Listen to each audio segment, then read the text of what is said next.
Hello everyone, सभी का स्वागत है आयुष्मान क्लासेस में। मैं अनुज गौतम और इस वीडियो में आज हम प्रेजेंट टेंस को आगे बढ़ाते हुए प्रेजेंट परफेक्ट को कवर करने वाले हैं। यदि आप इस चैनल पर नए हैं तो चैनल को सब्सक्राइब आप जरूर करें और बेल आइकन को जरूर दबा दें, जिससे आने वाली वीडियो का नोटिफिकेशन आपको सबसे पहले मिले। तो चलिए शुरू करते हैं आज का टॉपिक प्रेजेंट परफेक्ट। स्टूडेंट्स, सबसे पहले इसकी पहचान देख लेते हैं कि इस टेंस की पहचान क्या होती है। प्रेजेंट कंटिन्यूअस के अंदर हमने पढ़ा कि कार्य वर्तमान में चल रहा है, यानी अभी खत्म नहीं हुआ। और प्रेजेंट परफेक्ट, परफेक्ट मीन्स अगर आप देखेंगे तो परफेक्ट मीन्स होता है पूर्ण होना। तो जाहिर सी बात है प्रेजेंट कंटिन्यूअस के अंदर कार्य प्रोसेसिंग में था, लेकिन प्रेजेंट परफेक्ट के अंदर कार्य कंप्लीट हो चुका है और उसे कंप्लीट हुए यानी पूरा हुए अभी ज्यादा देर नहीं हुई है। तो उसकी पहचान होगी इन वाक्यों के अंत में चुका है, चुकी है, चुके हैं, लिया है, दिया है, गया है आदि। कहने का मतलब है कि कार्य खत्म हो चुका है। पहचान से ज्यादा जरूरी होती है सेंस पहचानना। तो पहचान को आप ठीक है आप याद रखेंगे, लेकिन सबसे मेन चीज होती है किसी भी टेंस की कि उसकी जो सेंस है, यानी प्रेजेंट परफेक्ट के अंदर कार्य हाल ही में संपन्न हुआ है, ये इसकी मेन पहचान है। तो इसके मेन पॉइंट्स मैं आपके लिए यहां पे लिख रहा हूं। वर्तमान में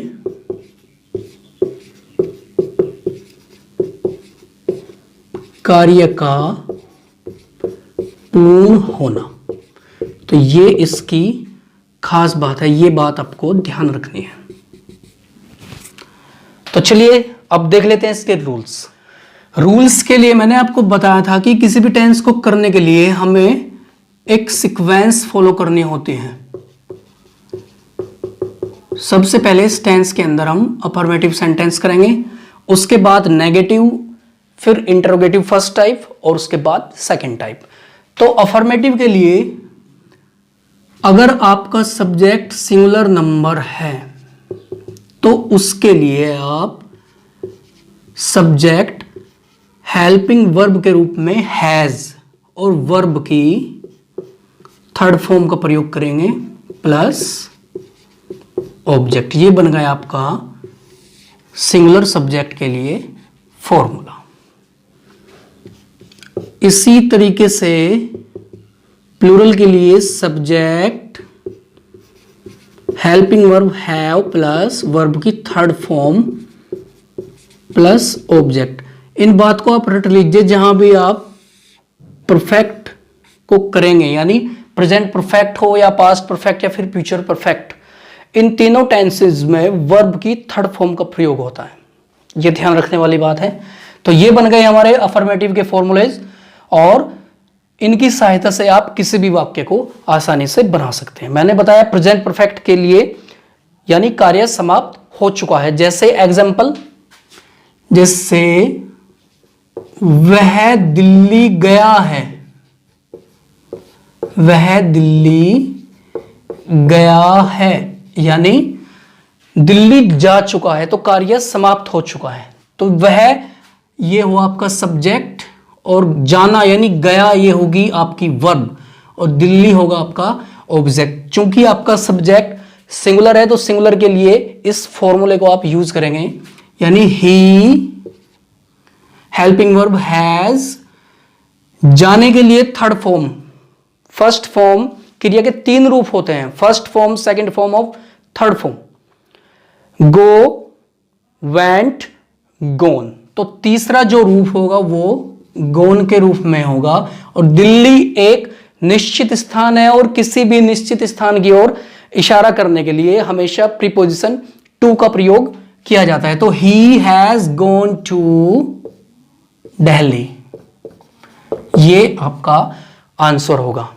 कंप्लीट। इसी तरीके से एक एग्जांपल और देखिए, जैसे वे खाना खा चुके हैं, यानी उन्होंने खाना खा लिया है, तो ये कार्य समाप्त हो चुका है। तो इसके लिए वे, चूंकि ये प्लूरल सब्जेक्ट है तो प्लूरल के लिए सब्जेक्ट आपका वे, खाना खा चुके हैं ये क्रिया हो गई आपकी वर्ब, और ये फूड हुआ आपका ऑब्जेक्ट। तो इसको आप इस फॉर्मूले के अंदर रख देंगे, यानी दे के बाद helping verb have. Third form eat की होती है, eat ate eaten, they have eaten the food. ये बन गया आपका सेंटेंस। उम्मीद करता हूं ये आपने समझ लिया होगा और अफर्मेटिव सेंटेंस बनाने में आपको कोई परेशानी नहीं होगी। अब बारी आती है नेगेटिव सेंटेंसेस की। नेगेटिव सेंटेंस के लिए इस फॉर्मूले के अंदर आपको हेल्पिंग वर्ब के बाद नहीं के लिए नॉट और कभी नहीं के लिए नेवर का प्रयोग करना है, तो ये आपका फॉर्मूला बन जाएगा। देखिए, सिंगुलर के लिए सब्जेक्ट हैज, नॉट या नेवर, उसके बाद थर्ड फॉर्म और ऑब्जेक्ट, ये बन गया आपका नेगेटिव का फॉर्मूला। और प्लूरल के लिए सब्जेक्ट प्लस हैव के बाद नॉट या कभी नहीं के लिए never plus third form plus object, ये बन गया आपका नेगेटिव का फॉर्मूला। यदि इन वाक्यों को आप नेगेटिव में बदलेंगे तो उसके लिए आपको हिंदी के वाक्यों में नहीं लगाना पड़ेगा, और नहीं के लिए हम नोट लगाएंगे। जैसे वह दिल्ली नहीं गया है, तो उसके लिए आपका आंसर क्या होगा, वह दिल्ली नहीं गया है, तो he has not gone to Delhi. मान लीजिए इसमें नहीं के स्थान पर कभी नहीं का प्रयोग होता है, तो ऐसी स्थिति में आप नोट के स्थान पर नेवर का प्रयोग कर देंगे। जैसे वह दिल्ली कभी नहीं गया है, तो इसके लिए he has never gone to Delhi का प्रयोग आप करेंगे। तो ये बन गया आपका नेगेटिव सेंटेंस। इसी तरीके से आप प्लूरल के लिए देखिए, प्लूरल का अगर नेगेटिव सेंटेंस आपको बनाना पड़ेगा तो वो किस तरीके से आप बनाएंगे। जैसे वे खाना नहीं खा चुके हैं, तो they have not eaten the food, ये बन गया आपका नेगेटिव सेंटेंस। नेवर की बात करें, नेवर लगाकर भी आप इस सेंटेंस को बना सकते हैं। उन्होंने खाना कभी नहीं खाया है, तो उसके लिए आप they have never eaten the food का प्रयोग कर सकते हैं। तो ये हुए आपके अफर्मेटिव और नेगेटिव। तो पहचान के साथ साथ हर टेंस की सेंस के बारे में आपको पता होना चाहिए, ये बहुत ही जरूरी है। अगर आप सेंस को अच्छी तरीके से पहचान लेंगे तो किसी भी टेंस को आप बहुत आसानी से आप बना सकते हैं। तो चलिए, अफर्मेटिव और नेगेटिव के बाद अब बारी आती है इंटरोगेटिव सेंटेंसेस की। इंटरोगेटिव फर्स्ट टाइप, मैंने आपको पहली वीडियो में भी बताया था कि इंटरोगेटिव फर्स्ट टाइप जो वाक्य क्या से शुरू होते हैं, हिंदी में क्या से शुरू होते हैं, लेकिन इंग्लिश बनाते समय हेल्पिंग वर्ब का प्रयोग वाक्य की शुरुआत में किया जाता है। तो देखिए, इस टेंस की हेल्पिंग वर्ब है हैज और हैव। यदि आप हैज और हैव को उठाकर शुरू में लगा देंगे तो आपका इंटरोगेटिव फर्स्ट टाइप का फॉर्मूला बन जाएगा। कैसे? बहुत ही आसान है, और मैं उम्मीद करता हूं कि पिछली वीडियोस को देखकर आपने सेंटेंस बनाने सीख लिए होंगे। इंटरोगेटिव फर्स्ट टाइप, तो इसके लिए मान लीजिए हैज शुरू में आ जाएगा सिंगुलर सब्जेक्ट के लिए, हैज प्लस बाकी सभी चीजें अपनी जगह बनी रहेंगी। हैज के बाद बारी आती है सब्जेक्ट की, प्लस नॉट और नेवर को आप ब्रैकेट के अंदर लगा देंगे, क्योंकि ये जरूरी नहीं है कि हर सेंटेंस में आपको मिलेंगे। अगर मिलते हैं तो आप लगा देंगे, अदरवाइज नहीं। Plus third form plus object, ये बन गया आपका इंटेरोगेटिव फर्स्ट टाइप का फॉर्मूला। और लास्ट में क्वेश्चन मार्क लगाना न भूले। ठीक इसी तरीके से प्लूरल के लिए हैव प्लस सब्जेक्ट, नहीं के लिए नॉट या नेवर के साथ थर्ड फॉर्म प्लस ऑब्जेक्ट। ये बन गया आपका इंटेरोगेटिव फर्स्ट टाइप का प्लूरल का फॉर्मूला। तो इन फॉर्मूलेज की सहायता से आप किसी भी सेंटेंस को आप बना सकते हैं। इंटेरोगेटिव फर्स्ट टाइप के लिए एग्जांपल आप देखिए, जैसे क्या वह दिल्ली गया है, तो इसके लिए आप, मैंने बताया था आपको कि क्या के लिए अगर शुरुआत में क्या आ जाए तो उसके अंग्रेजी कभी भी वाट नहीं लगाते, उसके लिए उसी टेंस की हेल्पिंग वर्ब का प्रयोग बिल्कुल शुरुआत में करते हैं। तो वह एक सिंगुलर सब्जेक्ट है, तो सिंगुलर सब्जेक्ट के लिए फॉर्मूला होगा आपका हैज, उसके बाद सब्जेक्ट यानी ही, नहीं और कभी नहीं इसमें नहीं दिया इसलिए आप इनको छोड़ देंगे। उसके बाद जाने के लिए third form has he gone to Delhi, ये बन गया आपका सेंटेंस। और अगर इसमें नोट आ जाए यानी क्या वह दिल्ली नहीं गया है, तो यहां पे आप नोट लगा देंगे। और नहीं की जगह अगर कभी नहीं आ जाए तो उसके लिए आप नेवर का प्रयोग भी यहीं पे करेंगे, जैसे has he not gone to Delhi, has he never gone to Delhi. Plural के लिए एग्जांपल देखिए आप, जैसे क्या वे खाना खा चुके हैं, तो इसके लिए आप, चूंकि सब्जेक्ट आपका प्लूरल है, तो प्लूरल के लिए आप हैव का प्रयोग शुरू में करेंगे, जैसे हैव सब्जेक्ट आपका दे, नॉट नेवर इसमें नहीं है तो छोड़ देंगे। Have they eaten the food, ये बन गया आपका इंटेरोगेटिव फर्स्ट टाइप का एग्जांपल। मुझे आशा है कि ये सभी फॉर्मूले आपने अच्छे तरीके से समझ लिए होंगे। इंटेरोगेटिव फर्स्ट टाइप के बाद अब बारी आती है इंटेरोगेटिव सेकंड टाइप की। उसके लिए आपको कुछ नहीं करना है। मैंने बताया था आपको इंटेरोगेटिव सेकंड टाइप उन वाक्यों को कहते हैं जिनके बीच में प्रश्न सूचक शब्द हिंदी वाक्यों के बीच में आते हैं, तो उनकी अंग्रेजी आपको शुरू में लगानी होती है जब आप उनका ट्रांसलेशन करते हैं। जैसे मैंने बताया था आपको WH फैमिली के बारे में, WH word, mostly interrogative words जो होते हैं वो WH से शुरू होते हैं। What, when, why, where, who, how, ज्यादातर WH से शुरू होते हैं। तो उस प्रश्न सूचक शब्द की इंग्लिश को आपको शुरू में लगा देना है। यानी फर्स्ट टाइप के फॉर्मूले की अगर बात करें, सेकंड टाइप बनाना बड़ा आसान है। कैसे? अगर आप WH इनकी शुरुआत में लगा देंगे तो ये आपका सेकंड टाइप फॉर्मूला बन जाएगा।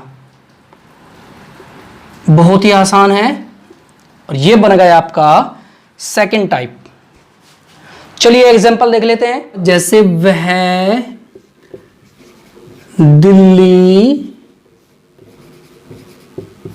कब गया है, तो कब के लिए आप व्हेन शुरू में लगा देंगे, तो ये आ गया आपका WH वर्ड। इसके बाद अब आप चेक करेंगे कि आपका सब्जेक्ट कौन सा है। वह एक सिंगुलर सब्जेक्ट है, तो सिंगुलर के लिए आपका फॉर्मूला WH प्लस हैज।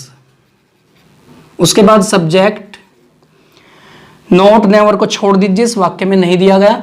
तो व्हेन, हैज, ही, वर्ब आपकी गॉन टू, ऑब्जेक्ट है आपका दिल्ली। ये बन गया आपका सेंटेंस। बहुत ही आसान है, बहुत ज्यादा आसान है, बशर्ते आपको पता होना चाहिए कि किसी भी वाक्य में सब्जेक्ट कौन है, वर्ब क्या है और ऑब्जेक्ट क्या है। अगर इन तीन चीज का आपको पता है और वाक्य की पहचान आपको पता है, उसकी सेंस आप पहचानते हैं, तो किसी भी सेंटेंस को आप बहुत आराम से बना सकते हैं। मैं हर वीडियो को 5 मिनट के अंदर भी समझाकर हर टेंस को खत्म कर सकता था, लेकिन मैं डिटेल में इसलिए बता रहा हूं क्योंकि जो बिगनर्स होते हैं, जो इंग्लिश की शुरुआत कर रहे हैं, जिनके लिए इंग्लिश बहुत ही डिफिकल्ट है, तो उनके लिए ये चैनल बहुत ही मददगार होगा। उनकी बहुत हेल्प होगी इस चैनल के माध्यम से और बहुत आराम से वो इंग्लिश को सीख सकते हैं। अगला एग्जांपल देखिए, जैसे उन्होंने खाना क्यों नहीं खाया है, यानी वे खाना क्यों नहीं खा चुके हैं। तो क्यों इसमें इंटरोगेटिव वर्ड है तो इसकी इंग्लिश आप शुरू में लगा देंगे व्हाई। चूंकि आपका सब्जेक्ट उन्होंने के लिए आप दे का प्रयोग करेंगे, लेकिन उससे पहले आप हेल्पिंग वर्ब हैव का प्रयोग करेंगे, क्योंकि WH के स्थान पर अपने वाई को रखा है, उसके बाद लगाएंगे आप हैव। दे, और इस वाक्य में नॉट भी दिया गया है तो आप नॉट लगाएंगे सब्जेक्ट के बाद। Why have they not eaten the food. बहुत आसानी से आप किसी भी सेंटेंस को बना सकते हैं। अब एक सेंटेंस के 4 सेंटेंस में एक साथ आपको बना के दिखाता हूं। जैसे तुमने गीत गाया है, ये वाक्य अफर्मेटिव है, यानी तुम गीत गा चुके हो। तो इसका अफर्मेटिव बनाने के लिए हम अफर्मेटिव फॉर्मूले में से तुमने के लिए प्लूरल फॉर्मूले को हम इसमें यूज करेंगे। जैसे यू हैव, वर्ब होगी आपकी संग, दिस सॉन्ग, ये बन गया आपका अफर्मेटिव सेंटेंस। इसको अगर आपको कहा जाए कि इसको नेगेटिव में कन्वर्ट करना है तो उसके लिए आप यू हैव नॉट, नेवर भी लगा सकते हैं, संग द सॉन्ग। स्टूडेंट्स, आपको एक साथ 4 सेंटेंस कराने का उद्देश्य यही है कि आप इंटरचेंज टॉपिक को बहुत आसानी से सीख जाएंगे। इंटरचेंज ये ग्रामर के अंदर एक टॉपिक है। जैसे हमने अफर्मेटिव किया, उसके बाद नेगेटिव, अब बारी आती है इंटरोगेटिव की, यानी उसके लिए आप हैव को शुरुआत में लगा देंगे। जैसे हैव यू, नहीं के लिए नॉट, कभी नहीं के लिए नेवर का प्रयोग आप यहां पे करेंगे। हैव यू नेवर या नॉट या फिर कुछ भी नहीं, हैव यू संग द सॉन्ग, ये बन गया आपका इंटरोगेटिव फर्स्ट टाइप। तुमने गीत क्यों नहीं गाया है, तो क्यों नहीं के लिए व्हाई हैव यू नॉट संग द सॉन्ग। इस तरीके से आप किसी भी सेंटेंस को बना सकते हैं। तो मुझे विश्वास है कि ये प्रेजेंट परफेक्ट आपकी समझ में आ गया होगा। और अब कुछ इस टेंस से रिलेटेड बहुत ही इंपॉर्टेंट बातें मैं आपको बताने जा रहा हूं, इनको आप ध्यान से समझेंगे। और जितने भी इस वीडियो के अंदर मैंने आपको नोट्स लिखवाए हैं, बनवाए हैं, इनको आप अपनी कॉपी में जरूर नोट कर ले। तो चलिए देखते हैं इस टेंस से रिलेटेड इंपॉर्टेंट नोट्स। स्टूडेंट्स, ध्यान से इन वर्ड्स को आप देखिए। ये वे वर्ड्स हैं जिनका प्रयोग केवल प्रेजेंट परफेक्ट के अंदर होता है, तो इनको आप अपनी कॉपी में नोट कर लेंगे। इनसे रिलेटेड कुछ इंपॉर्टेंट बातें मैं आपको बता रहा हूं, जैसे सो फार और यट। सो फार और यट का मतलब होता है अभी तक। इन वर्ड्स का प्रयोग प्रेजेंट परफेक्ट के नेगेटिव सेंटेंस में होता है। जैसे वह अभी तक नहीं आया है, तो इसके लिए आप सो फार या यट का प्रयोग करेंगे। जैसे ही आपका सब्जेक्ट है और ही सिंगुलर सब्जेक्ट है, तो हेल्पिंग वर्ब हैज का प्रयोग करेंगे। ही हैज नॉट कम यट, या फिर सो फार का प्रयोग आप वाक्य के लास्ट में करेंगे। ये बहुत ही इंपॉर्टेंट बात है। और ये जो मैंने आपको बताया कि इनका प्रयोग नेगेटिव सेंटेंस के अंदर ही होगा। इसी तरीके से देखिए इन्हीं वर्ड्स में से, जैसे बिफोर और ऑलरेडी, इनका मतलब होता है पहले ही या पहले से ही। और जस्ट, जस्ट का मतलब है अभी, जस्ट नाउ, अभी अभी। इन तीनों का प्रयोग प्रेजेंट परफेक्ट के जो भी अफर्मेटिव सेंटेंस होते हैं, केवल अफर्मेटिव सेंटेंसेस के अंदर इनका प्रयोग करते हैं। ये बहुत ही इंपॉर्टेंट बात है। और एग्जाम्पल देखिए आप, जैसे वह अभी आया है, यहां पे एक समझने वाली बात है जस्ट और ऑलरेडी का प्रयोग वाक्य में हेल्पिंग वर्ब के बाद होगा, यानी हैज हैव के बाद होगा। मैं भी आपको एग्जांपल दूंगा, आप आसानी से आप समझ जाएंगे। जैसे वह अभी आया है, ही हैज जस्ट कम, तो ये आपका सेंटेंस हो गया। इसी तरीके से जैसे वह ताजमहल पहले ही देख चुका है, तो इसके लिए आप ऑलरेडी या बिफोर का प्रयोग कर सकते हैं। लेकिन यहां पे ध्यान रखने वाली बात है, अगर आपको ऑलरेडी का प्रयोग करना है तो आप ऑलरेडी को हेल्पिंग वर्ब के तुरंत बाद प्रयोग करेंगे, और अगर आपको बिफोर का प्रयोग करना है तो बिफोर का प्रयोग आप वाक्य के लास्ट में, वाक्य के लास्ट में करेंगे। जैसे he has seen the Taj Mahal before, ये हुआ आपका बिफोर का प्रयोग। एग्जाम के अंदर बिफोर और ऑलरेडी से संबंधित एरर भी पूछे जा सकते हैं, जैसे he has before seen the Taj Mahal, तो ये सेंटेंस आपका गलत होगा। लेकिन अगर आप इसमें ऑलरेडी का प्रयोग करें, he has already seen the Taj Mahal, ये भी आपका वाक्य बिल्कुल सही होगा, क्योंकि हेल्पिंग वर्ब के बाद ऑलरेडी का प्रयोग किया गया है और बिफोर का प्रयोग वाक्य के लास्ट में किया गया है। ठीक इसी प्रकार मैंने आपको बताया कि जस्ट का प्रयोग हेल्पिंग वर्ब के तुरंत बाद हुआ है, तो ये बहुत इंपॉर्टेंट बातें हैं, आप इनको अपनी कॉपी में जरूर नोट कर ले। स्टूडेंट्स, मैंने आपको वीडियो की शुरुआत में भी बताया था कि किसी भी टेंस की केवल पहचान के आधार पर आप सेंटेंस नहीं बना सकते। इन सेंटेंसेस को आप ध्यान से देखिए। जैसे वह छत पर बैठा है, तो बहुत सारे स्टूडेंट्स ऐसे हैं जिनके मन में भ्रांति है कि जिन वाक्यों के अंत में आ है, ई है, ए है की साउंड आती है, उन्हें प्रेजेंट परफेक्ट टेंस के सेंटेंस कहते हैं।